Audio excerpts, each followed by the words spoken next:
नमस्कार दोस्तों, stock market studies में फिर से एक बार आपको बहुत-बहुत स्वागत है। तो आज यहाँ पे मैं डिस्कशन करूँगा कुछ इम्पोर्टेंट्स कंपनी के बारे में, जिसके चर्चे में पहले भी आपके साथ कर चुका हूँ बहुत दिनों पहले और इसके ऊपर फिर से कुछ गुड न्यूज़ आया है और कुछ कंपनीज़ के ऊपर बैड न्यूज़ भी है। तो सब कुछ ही मैं आपके साथ डिस्कशन करूँगा, तो वीडियो को लास्ट तक देखिएगा और अभी तक आपने चैनल को सब्सक्राइब नहीं किया तो ज़रूर कर लीजिएगा और हाँ, टेलीग्राम को जॉइन नहीं किया तो आप बहुत कुछ मिस कर रहे हैं। टेलीग्राम में जाकर ज़रूर जॉइन कर सकते हैं आप। तो चलो फटाफट देख लेते हैं आज के स्टॉक के डिटेल्स के बारे में। तो सबसे पहले मैं बात करूँगा एक दिग्गज फाइनेंस कंपनी के बारे में, जिसका नाम आप सभी बहुत बार मेरे इस वीडियो के माध्यम से आपको मिल चुका है, जिसका नाम है मुथूट फाइनेंस। देखिए मुथूट फाइनेंस आप सभी जानते हैं, एक गोल्ड लोन फाइनेंस के ऊपर काम करते हैं। तो मुथूट फाइनेंस जो है, इस कंपनी में कुछ खासियत यहाँ पे देखने को मिला, कुछ पॉइंट ऑफ व्यू से कंपनी अच्छा खासा कुछ काम किया। जिसके चलते कंपनी के एक एक मान में अच्छा खासा 5 साढ़े 5% आसपास रिटर्न देखने को मिला। 6 मंथ में कुछ खास नहीं है, 1 साल में कुछ 21% का लॉसेस है, 5 साल में 126% का प्रॉफिट कंपनी दिखाया और मैक्सिमम चार्ट में ओपन करते हो तो 450% के आसपास रिटर्न दिया। कंपनी स्टार्ट हुआ करीबन-करीबन 2011 से, तब से लेकर कंपनी अच्छा खासा धीरे-धीरे करके ट्रेड कर रहा है। तो कंपनी के ऊपर गुड न्यूज़ क्या है? चलो मैं आपको बताता हूँ। सबसे पहले मैं मुथूट फाइनेंस के बारे में बात करूँ, तो कंपनी का डेब्ट कितना है? तो डेप्थ ऑफ इक्विटी के बारे में बात करें तो 2.43% के आसपास। देखिए आप कहेंगे सर इतना ज़्यादा डेप्थ, देखिए एक फाइनेंस कंपनी है, तो फाइनेंस कंपनी में आपको हमेशा डेप्थ दिखेगा। इस कंपनी के मतलब फाइनेंस कंपनी होने के नाते इसका अच्छा खासा डेप्थ दिखेगा और इसका डेप्थ के हिसाब से कंपनी खुद को ग्रोथ भी करते हैं। तो कंपनी का देखिए टोटल कैपिटल एडिक्वेसी रेशियो जो है मुझे बहुत शानदार लगा, 26% के आसपास। जो आरबीआई के रूल के हिसाब से किसी भी कंपनी बैंकिंग के पास, किसी भी फाइनेंस कंपनी के पास आपको हमेशा 9% के ऊपर पैसा होना चाहिए, तभी आपको लाइसेंस मिलेगा, नहीं तो आपको लाइसेंस कैंसिल कर दिया जाएगा। तो एनआईएमएस के बारे में बात करें तो 14.2% है, अच्छा खासा है। रिटर्न ऑफ इक्विटी 28% है, रिटर्न ऑफ एसेट 8% के आसपास है। यहाँ पे थोड़ा सा वीकनेस देखने को मिला। एनपीए जो सबसे इम्पोर्टेंस है, नॉन परफॉर्मिंग एसेट, मतलब कितने मार्केट में वो देखिए वो गोल्ड लोन के ऊपर काम करते हैं।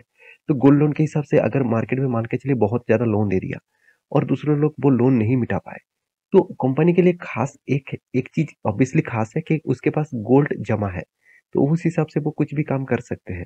तो उस गोल्ड को बेचकर वो उससे पैसा अ, उठा सकते हैं। तो फिर भी कंपनी का एनपीए जो है मुझे 1% नीचे होना चाहिए था, फिर भी 1.3% के आसपास है। तो कंपनी में गुड न्यूज़ कौन-सा है? सबसे पहले मैं आपके साथ डिस्कस करूँ, तो कंपनी की जो डेब्ट है, कंपनी क्या कर रहा है, उस डेब्ट के पैसे वो पहले से ही पेमेंट कर रहा है। तो एक अच्छी बात होती है किसी भी कंपनीज़ के लिए। देखिए, मान के चलिए आपका एक दुकान है और आपका दुकान में बहुत सारे कस्टमर हैं, बहुत सारे कस्टमर। इस कस्टमर आप सारे कस्टमर आपके पास से उधारी लेकर जाते हैं।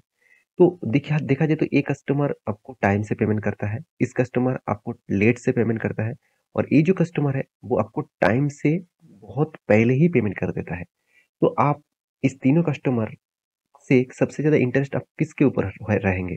हमेशा इसके ऊपर रहेंगे क्योंकि आप इससे पैसा जल्द से जल्द मिल रहा है, तो आप कहेंगे सर आप मुझे फिर से उधारी वो माँगने के लिए आए, तो आपको फिर से दे देंगे। आप देना किसको नहीं चाहेंगे? इस मिडलमैन को, क्योंकि इन्होंने टाइम के बाद पेमेंट किया। तो इसी तरीके से कंपनी ने एक बड़ा अनाउंसमेंट कर चुके हैं। इस अनाउंसमेंट आपको सीएनबीसी चैनल के ऊपर देखने को मिलेगा। यहाँ पे क्या बातचीत किया जा रहा है, मुथूट फाइनेंस कंप्लीटली, यहाँ पे देख सकते हैं, pre payment of external commercial boring 225 million. इसका मतलब कंपनी का जो फाइनेंशियल जो प्री पेमेंट था, एक्सटर्नली जो कमर्शियल बोरिंग था, खर्चा था, तो उस पेमेंट को वो क्या किया, पेमेंट टोटली 225 मिलियन रुपीस का, या सॉरी 225 मिलियन डॉलर का पेमेंट यहाँ पे कंपनी कर चुके हैं। एक अच्छी बात है obviously. Gold finance company Muthoot finance on Friday के दिन said has completed pre payment of external commercial boring. तो ऑब्वियसली एक बहुत बड़ी बात है, कंपनी जो पेमेंट किया उस पेमेंट के चलते कंपनी को एक्स्ट्रा बेनिफिट मिलेगा, कंपनी का ग्रोथ भी बढ़ेगा। तो इस हिसाब से मैं जरूर कहूंगा मुथूट फाइनेंस जैसे कंपनी के ऊपर फोकस रखिए, क्योंकि इस कंपनी में बहुत स्ट्रेंथ है। चाहे वो आपको अभी फिलहाल के लिए उतना खास रिटर्न नहीं दे, फिर भी 10 साल में देखिए 23% के आसपास, 5 साल में 18% के आसपास रिटर्न दे चुके हैं। कंपनी का सेल्स ग्रोथ भी ठीक है, प्रॉफिट ग्रोथ भी ठीक है। सिर्फ 10 साल में कंपनी का सेल्स ग्रोथ वीकनेस है, बाकी सारे पैरामीटर्स के हिसाब से कंपनी बेस्ट परफॉर्मेंस देखने को मिला है। इसलिए इन्वेस्टर भी इस कंपनी के ऊपर अच्छा खासा निवेश भी करके रखा। प्रमोटर के बाद एफएसडीएस के पास भी होल्डिंग अच्छा खासा देखने को मिला है। तो रही बात इस कंपनी का चार्ट पैटर्न की, तो चार्ट पैटर्न आपको बता रहा है कि कंपनी 200 डेज ईएमए के नीचे ट्रेड कर रहा है। तो एक बहुत बड़ा गिरावट का माहौल भी बन सकते हैं। तो देखिए यहाँ पे मैं आपको पहले से ही मेंशन करके रखा हूँ, ये जो रेंज बना है इस रेंज 964 का रेंज बहुत स्ट्रॉन्ग एक सपोर्ट है। इसको तोड़ता है तो एक डाउन साइड में 790 रुपीज के आसपास एक लेवल आ सकते हैं। तो वेट करना, आएगा कि नहीं आएगा आपको खुद पता चलेगा, देखने को खुद ही मिलेगा।